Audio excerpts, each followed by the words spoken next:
And we are live. Welcome, mystery and thriller fans. I'm your on-air host, Sara DiVello, and I am so excited to welcome back for the fourth time to Mystery and Thriller Mavens, my friend, the amazing Yasmin Angoe, here to give us the inside scoop on her brand new book, Not What She Seems. Yasmin, welcome back. Tell us about this book. Oh, thank you, Sarah. Thank you for having me again for the fourth time. You're such a great pal. Oh, always. It is a pleasure. It is a highlight of my year to host you, and I love your amazing books. I can't wait to chat about this one.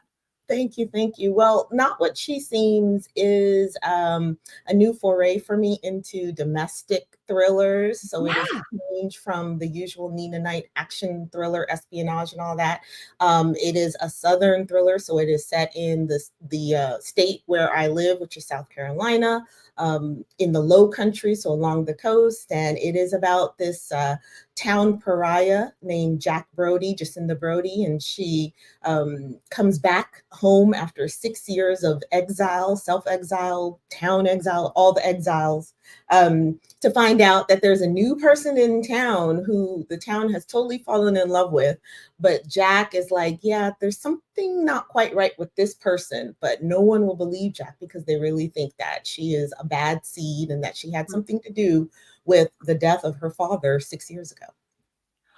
Dun, dun, dun. Oh my God. So many delicious things. You know, I love me a cold case. I love to go digging into the past. I love complicated women, and I am so excited to chat about this because, oh my God, I love Nina Knight, my best friend Nina. And so I was so excited and also nervous to foray into this new world of Jacinda, AKA Jack.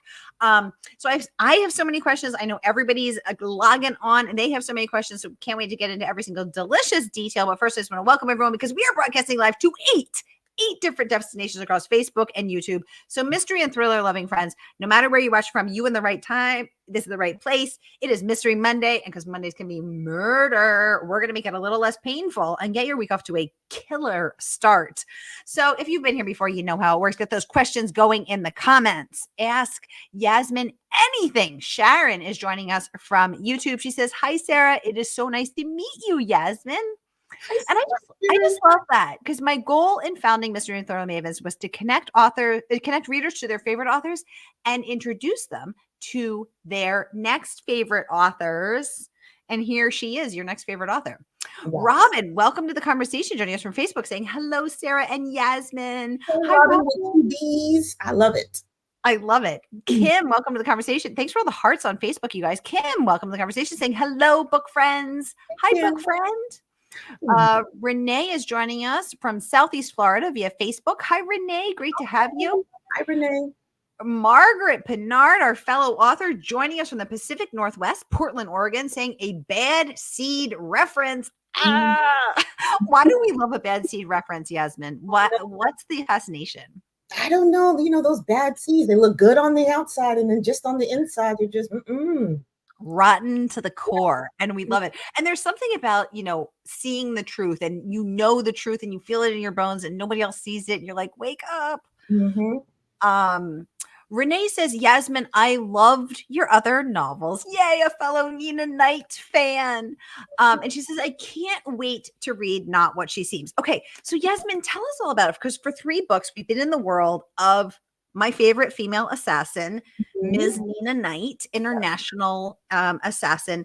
And to go from that to the Low Country of South Carolina, as you were living vicariously through Nina, were you thinking, I really want to center something, I want to get my hand at, Gothic Southern, I want to try a domestic thriller?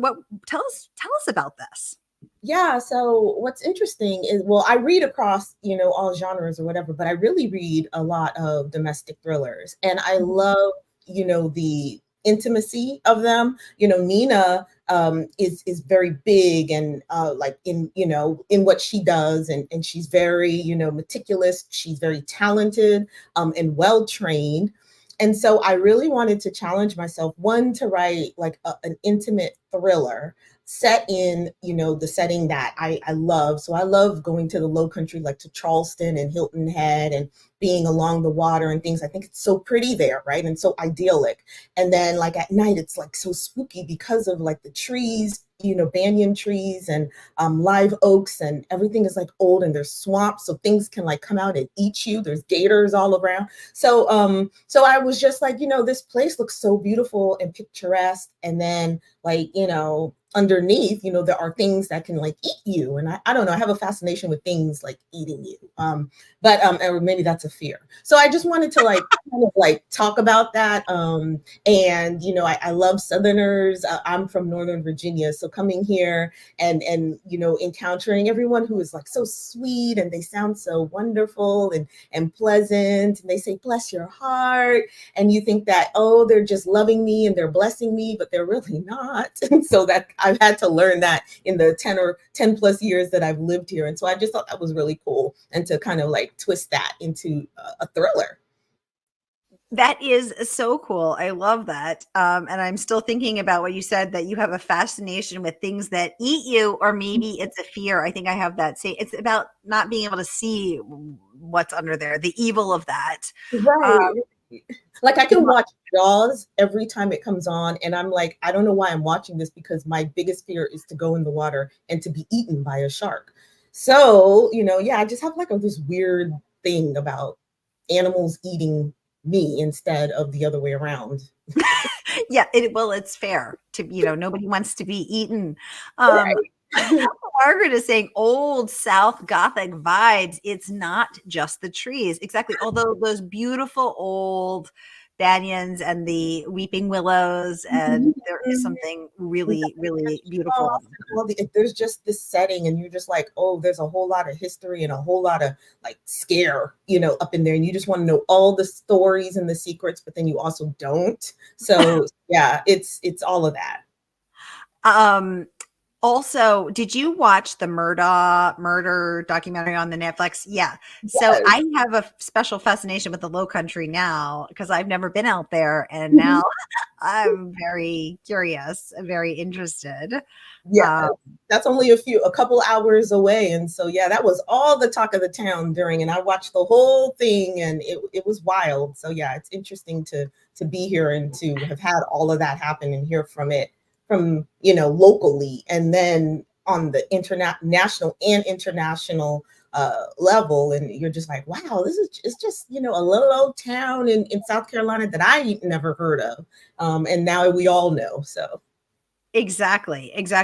Now, speaking of this fear of getting eaten by a shark or a gator, Renee wants to know, are you a good swimmer? Could you outswim that shark? Now, Renee, if I'm afraid of being eaten by a shark, ain't nobody going into the ocean. My ankle. Am I a good swimmer? You mean doggy paddling? Like, I like to believe. Doesn't everybody who can't swim, they say, I can swim underwater, like, but like, no. Yasmin, I was just at the Nantucket Book Festival, and I thought to myself, I'm going to get in this ocean, but the water was too cold for me. So I got a wetsuit to keep myself warm. And my husband said, with that shiny black suit, you look like a seal, and a shark is going to come and, chomp you. And I thought to myself, today, not today, Satan, like not today. I want to live. No, I don't want to watch Good Morning America and see your story on there, please. Yeah, exactly. I want to keep my limbs. Margot, welcome to the conversation. Hello to you. There's my Margot. That's my friend. Hi, Margot. Thank you for coming. Hi, Margot. It's so great to have you. Elizabeth, welcome to the conversation, saying hello, ladies. Yasmin, what critters are you least fond of in the setting that you're writing about? Yeah, so take us in there. Yeah, I don't think I put this critter in the book because it is my absolute fear. I hate spiders. I just cannot. And so those are the critters that really, or anything that looks close to it. Now, so crabs, kind of look close to it, but when they're in a crab boil and all you have are the clusters, then that's okay. I try not to think about it. And they do that a lot here, the crab boils and stuff like that. But yeah, it'll be spiders. Spiders are anything with many, many feet.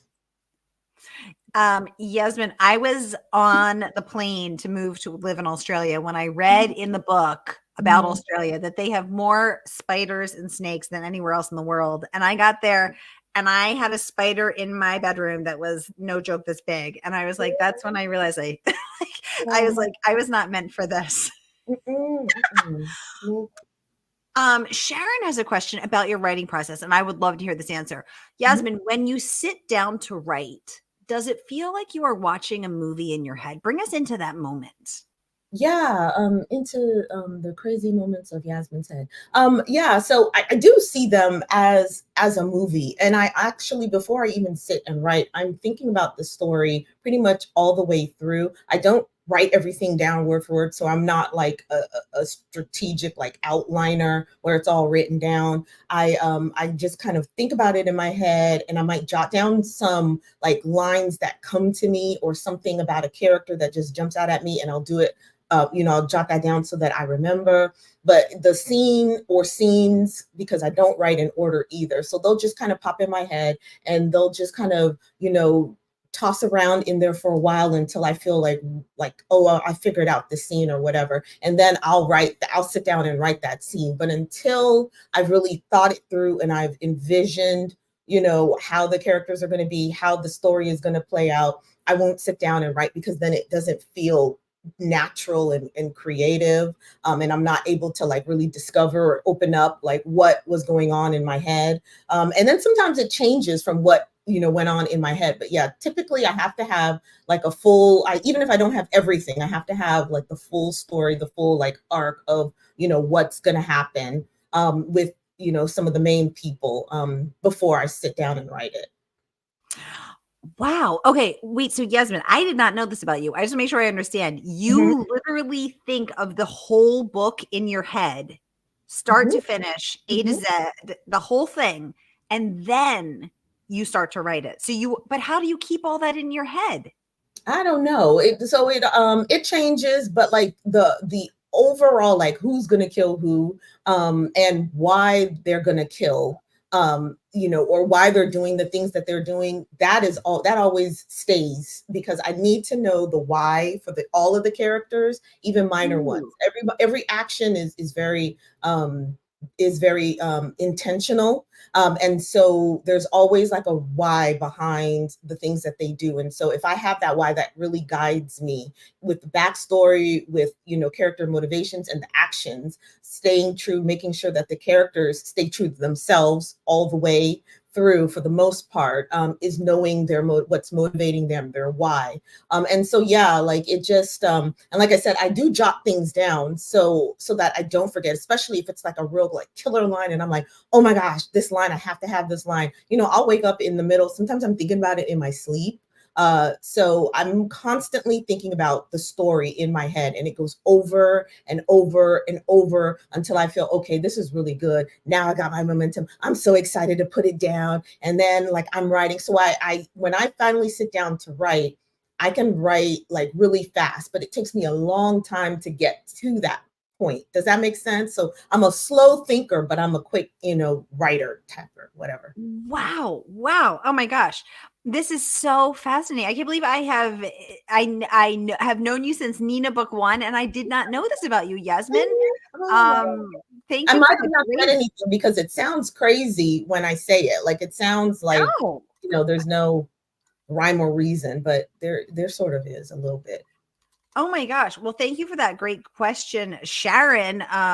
Margot saying such a great question, right, Margot? That was such a great question that gave us this juicy answer and this glimpse into Yasmin's process. I love this. Mhm. Margaret saying, interesting. I can't hold all of the details long enough to plot out an ending. So I just got to start writing. Yeah. So I'm picturing you just months thinking and thinking and thinking, and then you're just getting Jack's whole story, the backstory, her dad's murder, the Mhm. whole thing. Oh my gosh. Okay. Wow. I am loving this.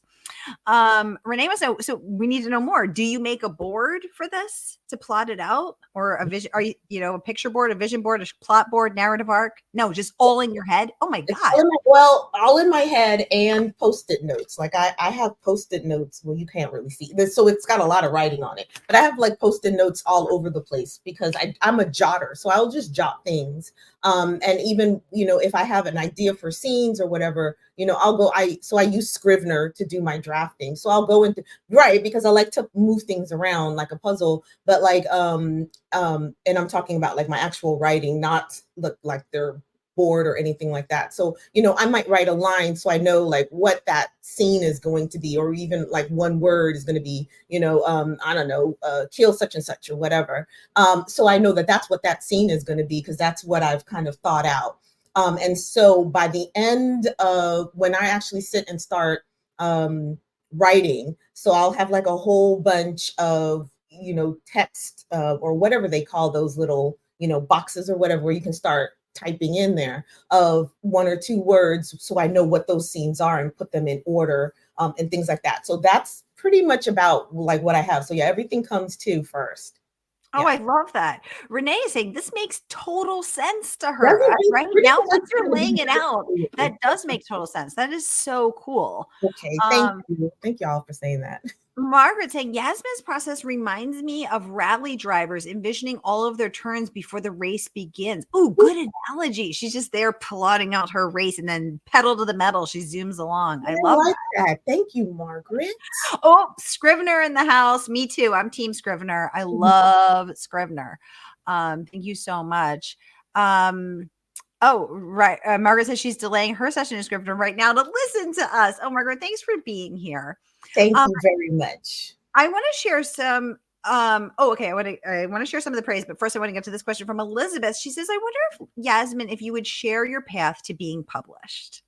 Yeah, so my path was a long and arduous one. There was, a big detour. I really started, back in the early 2000s. So that's aging me when we didn't have like just email. I mean, I guess there was email, but it was, self-addressed stamped envelopes, if y'all remember that. And you had to like send the agents like 3 chapters and that self-addressed stamped envelope so that when they rejected you, they would send it back to you with your stamp. That was the worst. And looking up their names in publishers marketplace, the big book, right? So it started then, and it actually started with like women's fiction. I wrote a book, and was trying to get an agent for it. But then we had just recently had a baby, and my spouse at the time was in the military. So when he left to be deployed, then I just kind of put that down and was going to take care of, our child and just kind of be a mom and a military mom. So it was like 20 years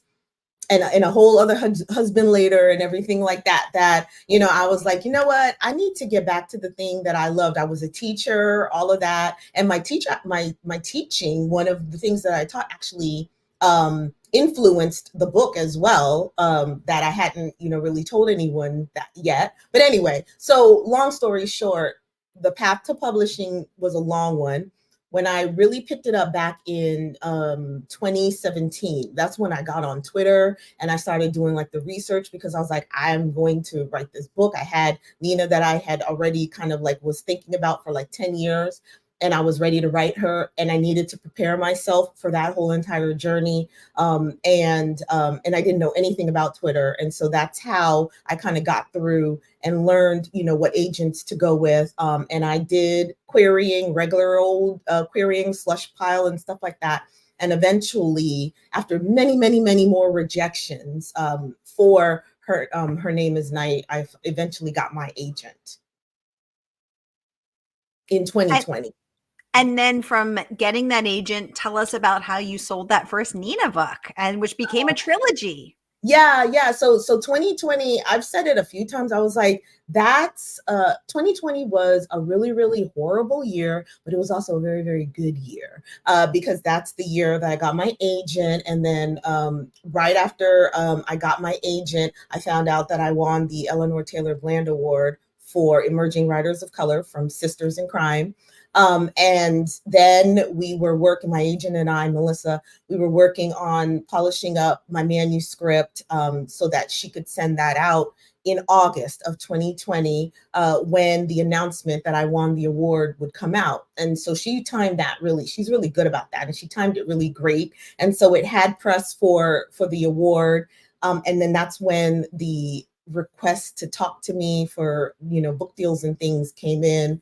And we, signed with Thomas and Mercer with Amazon Publishing. And that has been a dream. Like, they're really wonderful. And then like right after, just things it took a long time, right? It took over 20 years.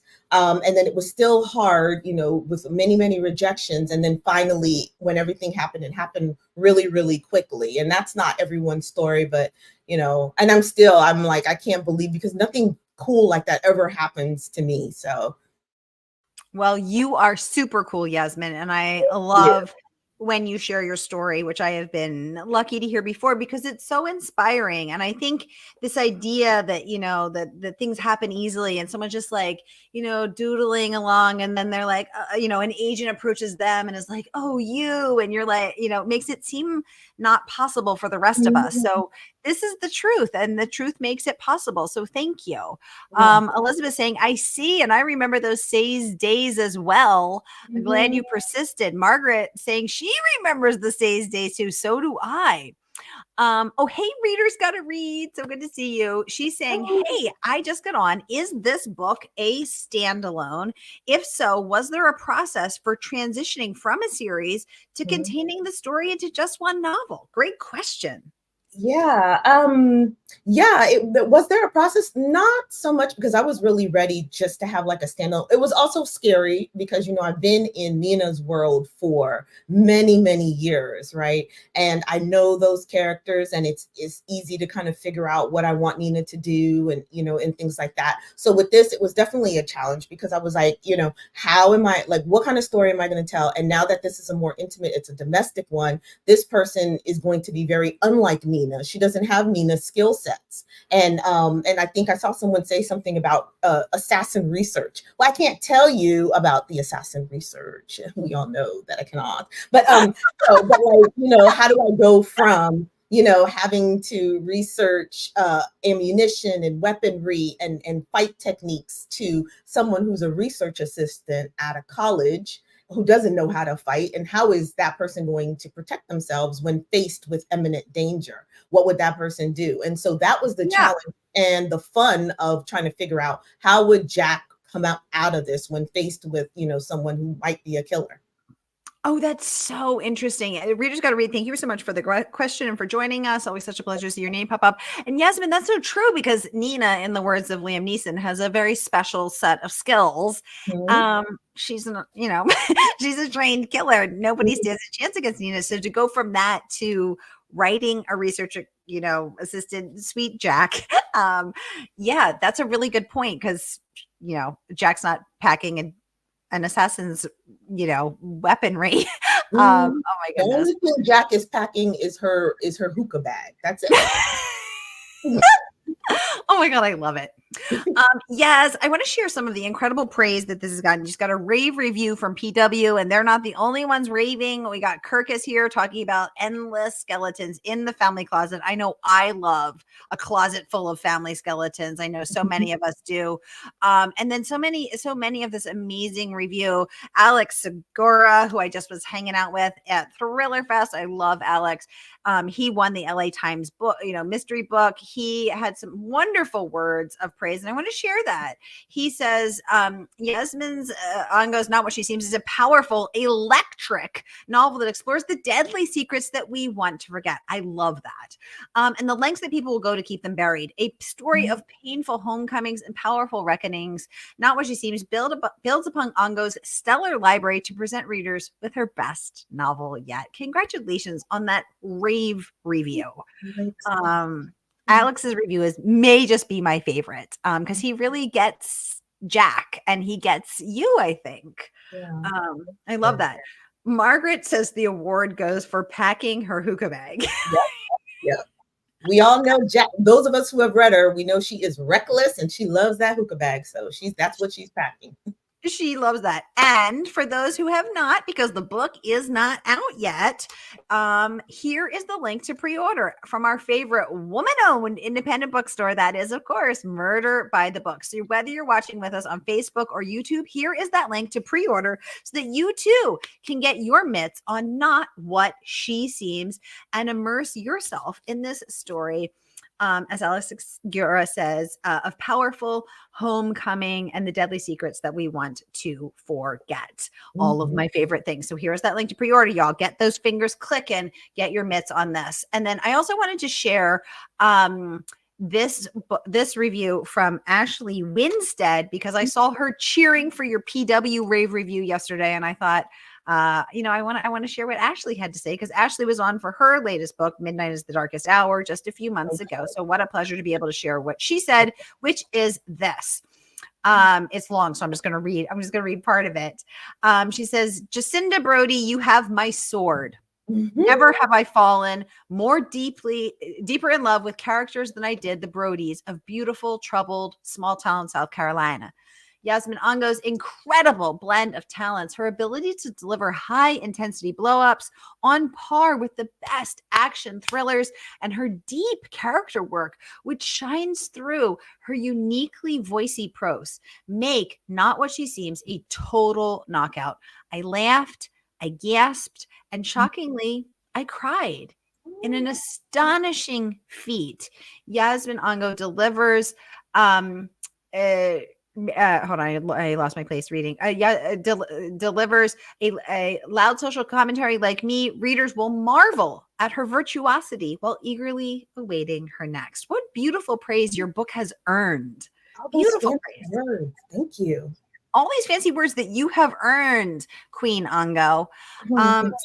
So, and I'm going to put some of the other incredible reviews. Jess Lowry, the Edgar nominated author of most recently The Taken Ones, also weighing in with some praise. And OMG, Queen Clark in the house. Hi, Tracy Clark. Tracy. Hi, Tracy Clark. Oh my God, I love Tracy Clark. What a beautiful, brilliant writer. Yes. Tracy, thank you so much for being with us tonight and for chiming in. It's so great to have you here. Jess Lowry saying Angoe not only creates believable characters, she crafts a layered mystery woven through with family secrets, sharp-edged revenge, who loves some sharp-edged revenge, me, and unexpected redemption. All that plus it has heart. The climactic scene brought tears to my eyes. I love that. Now, hi, Tracy. We're so happy to have you here. I love Tracy Clark. Now, Yasmin, some people had some questions submitted in advance, so I want to make sure I get to those. Sammy with an I wants to know, do you now prefer writing your Nina International espionage assassin series, or are you going to stay here in the Low Country with the domestic thriller? What's next for you? What do you like better? Oh, that's good. That's a great question. Honestly, I love them both. Right now, I like doing the domestic thriller. It won't probably stay in the Low Country because I like to, be around in different places. But it's definitely probably going to be domestic for the next couple. But I'm not done with my action thrillers too. I'm just waiting for like the right story to really hit me. That's going to be nice and big and Nina-like, but different, obviously. So I like both. I don't want to, limit myself. I'm limitless. So I just want to do all the things. You are limitless, Queen Angoe, and this book proves that, as though Nina Knight's first three did not. This one proves there is nothing that you cannot write, nowhere that you cannot go, and we are cheering for you every step of the way. Sharon saying, I loved this interview tonight, and I can't wait to read this novel. Yasmin, you are a delight. Thank you, Sharon. So are you. Sharon, I couldn't have said it better myself. Y'all, here again is that link to click and pre-order now from our favorite woman-owned independent bookstore. That is Murder by the Book in Houston, Texas. And you can get your mitts on a copy. And the good folks at Murder by the Book will ship this to you first thing on Thursday morning when the book comes out in the U.S. So pre-order tonight and be the first to receive it. Yasmin Angoe, what a pleasure to host you a fourth time, my brilliant and beautiful, talented friend. Thank you for coming on and give us the inside scoop before the book has come out. And we all wish you a very happy pub day, and we can't wait till you come back again to see what you're going to write next. Thank you. Thank you. Thank you all for having me and for coming and chatting with me. I appreciate all of you. Thank you. Oh, all right, y'all. That is a wrap for Mystery Monday. I hope your week is off to a killer start. May the pages and the days fly by, and I will see you right back here next Monday. Take very good care until then.